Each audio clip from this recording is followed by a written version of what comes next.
2021 versus 2017. O que mudou no top 10 do mercado de criptomoedas nos últimos 4 anos? Eles começam apresentando aqui o ranking do top 10 em 2017. E é engraçado a gente notar que existe uma tendência aqui por projetos, por moedas que solucionavam problemas do Bitcoin na época. Então você vai ver aqui, por exemplo, o Bitcoin Cash na 3ª posição, a XRP na 4ª posição, a Litecoin na 5ª posição, a IOTA na 7ª posição, a Dash na 8ª posição, a Monero na 10ª posição. Esses projetos prometiam ser o novo Bitcoin, ou pelo menos resolver problemas do Bitcoin naquela época. A gente lembra, por exemplo, que em 2017 tivemos picos de transações na rede do Bitcoin, deixando ela lenta e cara. E aí surgem soluções como, por exemplo, o Bitcoin Cash, XRP e outras. A matéria mesmo fala aqui, ó, Bitcoin, Bitcoin Cash, XRP, Litecoin, IOTA, Dash, NEM e Monero se enquadravam na categoria de meio de pagamento e ou reserva de valor, coisas que o Bitcoin deveria entregar, mas estava com dificuldade. Olhando para o mesmo ranking em 2021, a gente nota que tivemos muitas alterações, né? Parece agora reservado exclusivamente ao Bitcoin as funções de uma moeda em seu sentido estrito de reserva de valor, unidade de conta e meio de pagamento. Olhem aqui o ranking em 2021 e vocês vão notar exatamente isso. Temos o Bitcoin aqui. Mas cadê as outras, né, que estavam aqui no topo desse ranking? Nós não encontramos mais aquelas moedas que se propunham a solucionar aqueles problemas antigos do Bitcoin. Algumas ainda estão aqui, como por exemplo a XRP, mas ela caiu muito de posição. Hoje é a 7ª colocada. Todas as outras ali que eu tinha comentado com vocês desapareceram desse ranking. E a pergunta é, por que isso aconteceu? Uma das vantagens do Bitcoin com relação ao papel moeda e também ao ouro é que ele é uma moeda que evolui com a passagem do tempo, né? A gente tem alterações no protocolo do Bitcoin que o tornam cada dia melhor.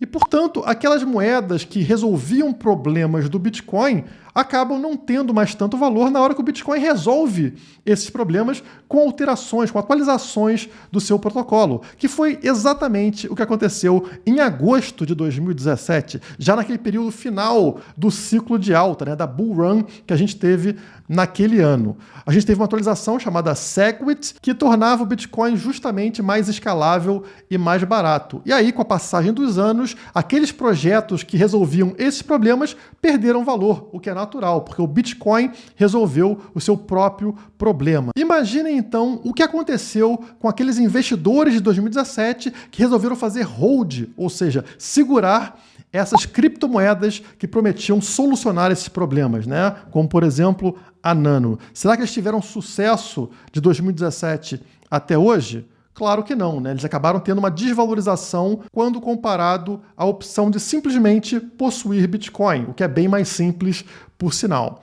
E agora, quando a gente olha para 2021, surgem novas promessas, né? Quais são os projetos que estão hoje no topo do ranking das criptomoedas e quais as promessas da vez? Bom, a própria matéria traz aqui. As mudanças no ranking mostram 3 tendências. A proeminência das blockchains de contratos inteligentes e infraestrutura, algo que o Bitcoin não faz, né? Nós não vemos contratos inteligentes dentro do Bitcoin, então isso surge como uma tendência, e vocês podem notar isso aqui, por exemplo, com a Ethereum, né, na 2ª colocação, a BNB, a Binance Coin na 2ª, a Cardano na 4ª posição, a Solana na 6ª posição, a Polkadot na 8ª posição. Portanto, quase todo o ranking é baseado nesses projetos de contratos inteligentes, infraestrutura.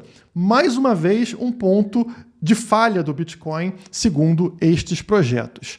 E eu sei que tem muita gente aí do outro lado da câmera que está pensando o seguinte, bom, será que é uma boa opção eu comprar vários desses projetos e fazer hold para daqui a 4, 8 anos e ficar milionário? Mas será que isso realmente vai acontecer? Qual a diferença desse top 10 aqui para o top 10 de 2017 que não deu certo? Será que esse daqui vai se manter por um longo período, ao contrário do que vimos lá em 2017? Na minha opinião, mais uma vez, esse ranking será alterado justamente devido a uma atualização do Bitcoin, a nova atualização Taproot, que vai ser lançada neste domingo, tá? Ela entra no ar nesse domingo. E para a gente entender que mudanças podem acontecer nesse ranking, vamos estudar a Taproot, que avanços ela traz para dentro do Bitcoin. E para isso eu trouxe essa matéria aqui da Seu Dinheiro. Esse Bitcoin está diferente. Como a atualização Taproot pode dar um novo gás nas cotações da criptomoeda. A julgar pelo que aconteceu no passado, o Bitcoin pode ganhar um novo impulso no rally de final de ano com o Taproot, que deve melhorar a experiência de usar a criptomoeda no dia a dia. A primeira atualização em quase 4 anos do Bitcoin está programada para ocorrer neste domingo, dia 14. O anúncio foi feito em julho deste ano e deve aumentar a competitividade da maior moeda do mercado. A palavra competitividade aqui precisa ser destacada, né? Ou seja, o Bitcoin vai se tornar mais competitivo com relação às outras criptomoedas. Em que sentido? A atualização deve melhorar a experiência de usar Bitcoin no dia a dia, como agilidade e taxas mais baixas. O Taproot foi criado para solucionar o trilema das criptomoedas: crescimento de rede, que é a escalabilidade, segurança e descentralização. Com isso, o Bitcoin se fortalece frente a projetos de criptomoedas mais recentes e que cresceram vertiginosamente em 2021. Então ele se fortalece contra esses que estão no topo do ranking. Por que ele se fortalece? As transações de compra e venda passam a ficar indistinguíveis umas das outras. Aqui, no caso, eles estão querendo dizer que a privacidade do Bitcoin tende a melhorar. Do ponto de vista técnico, mais transações podem ser inseridas por bloco, o que torna o processo mais rápido e mais barato. Então, também temos aí uma redução no tamanho das transações, permitindo maior número de transações por bloco. Sendo assim, a escalabilidade do Bitcoin também é aumentada. Você consegue um maior número de transações por bloco, cada transação se torna mais barata e também mais rápida, né? Mais transações por bloco. E o filé mignon vem agora. Mas a grande novidade envolve a mudança de protocolo, que passará a permitir o desenvolvimento de contratos inteligentes. Notaram aqui? Agora poderemos ter contratos inteligentes dentro do Bitcoin. Assim como acontece com a Ethereum, que criou o modelo de NFT e DeFi, os dois segmentos que estão bombando em 2021. Dessa forma, o Bitcoin terá a capacidade de competir com outros projetos, como Solana, Polkadot e o próprio Ethereum, na criação de soluções de segunda camada. Lembrando que isso não deve acontecer imediatamente. É claro que é um longo processo de desenvolvimento, mas somente a possibilidade de que isso ocorra faz com que projetos surjam para desenvolver esse tipo de coisa em segunda camada na rede do Bitcoin, o que é muito positivo. Isso tende a aumentar o valor do Bitcoin e tende a reduzir o valor de todas aquelas que hoje suprem isso que o Bitcoin não entregava e que vai começar a entregar a partir de agora. Muito parecido com aquilo que a gente viu em 2017 e que acabou jogando aquelas moedas que competiam com o Bitcoin lá para baixo.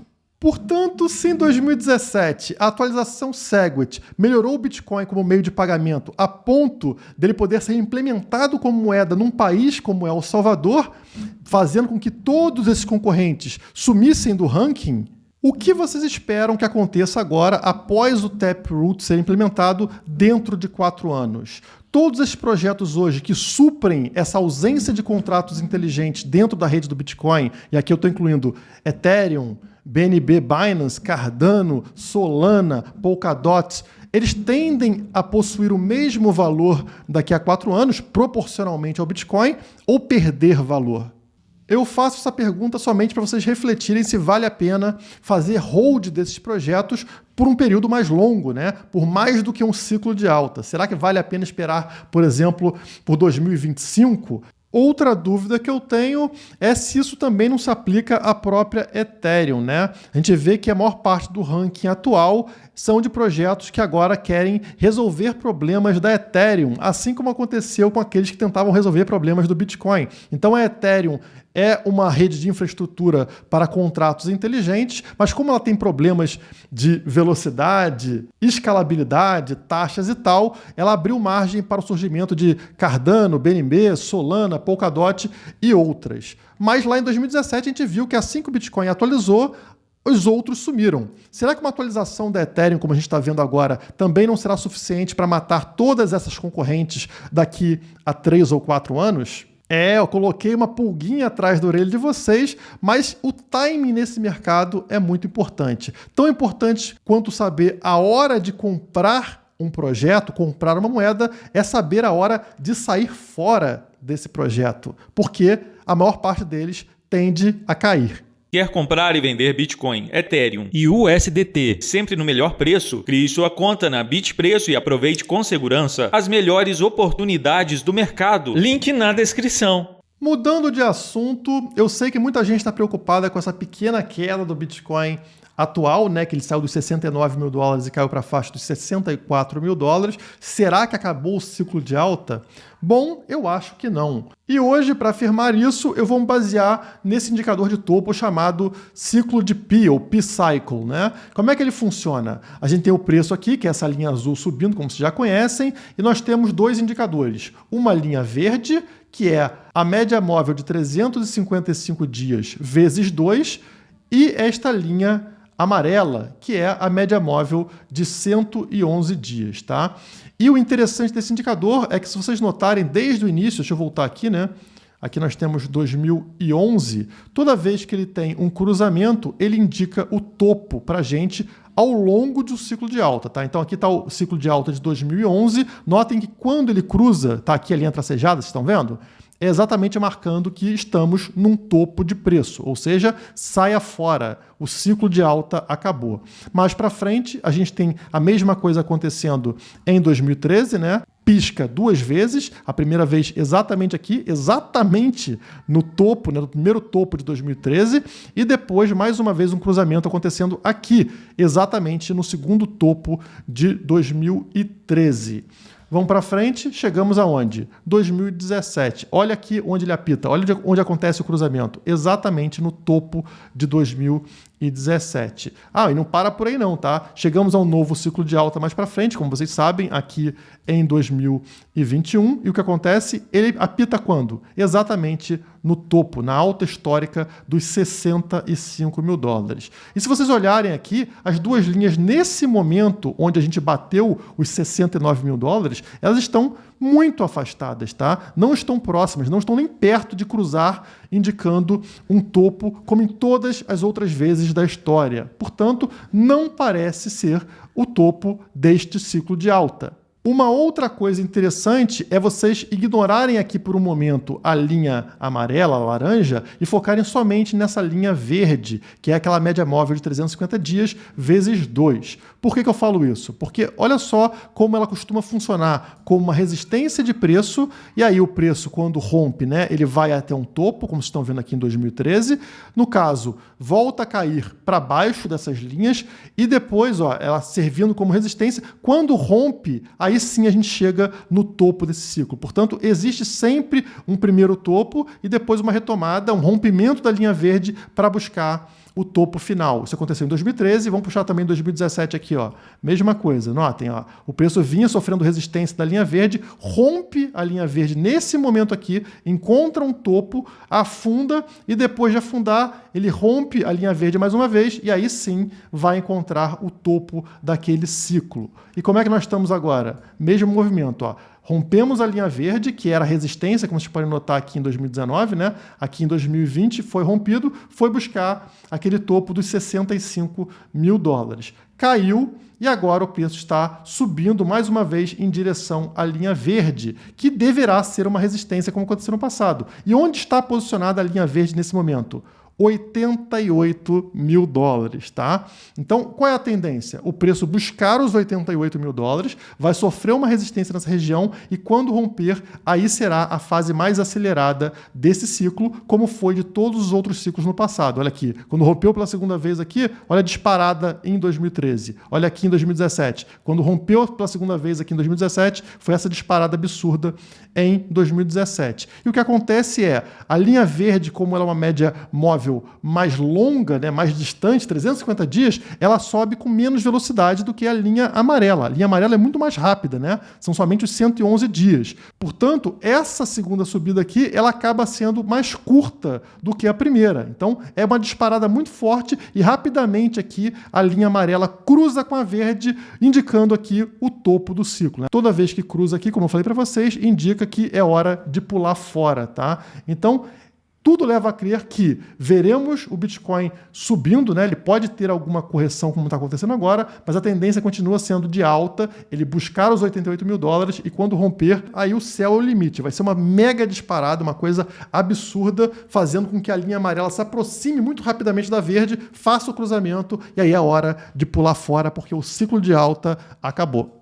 Portanto, esse recuo de preços que vocês estão vendo aqui no gráfico diário é algo normal, tá? O preço voltou para dentro aqui do nosso triângulo e está testando a nossa linha de tendência que veio desde lá de trás, né? Desde setembro desse ano, tá vendo? Então encostou aqui, olha só hoje como é que tá. Ele chegou a romper essa linha de tendência, vindo aqui embaixo, nos 62 mil dólares, e agora está subindo. E o interessante seria fechar o dia de hoje, né, às 9 da noite, acima dessa linha de tendência, né? Mantendo ela mais uma vez como um suporte, assim como aconteceu aqui e aconteceu aqui atrás também, tá? Então estou nessa expectativa, mas independente disso, se a gente abrir o gráfico semanal, não tem nenhum problema o preço recuar até essa região. A linha amarela aqui que marca o topo semanal aqui de abril, né, está posicionada nos 60 mil dólares. E até essa região aqui embaixo não teria nenhum problema. Lembrando que a gente fechou o mês ali próximo aos 58.600, 58.500, né, que também é um suporte interessante. Então o preço pode recuar até essa região aqui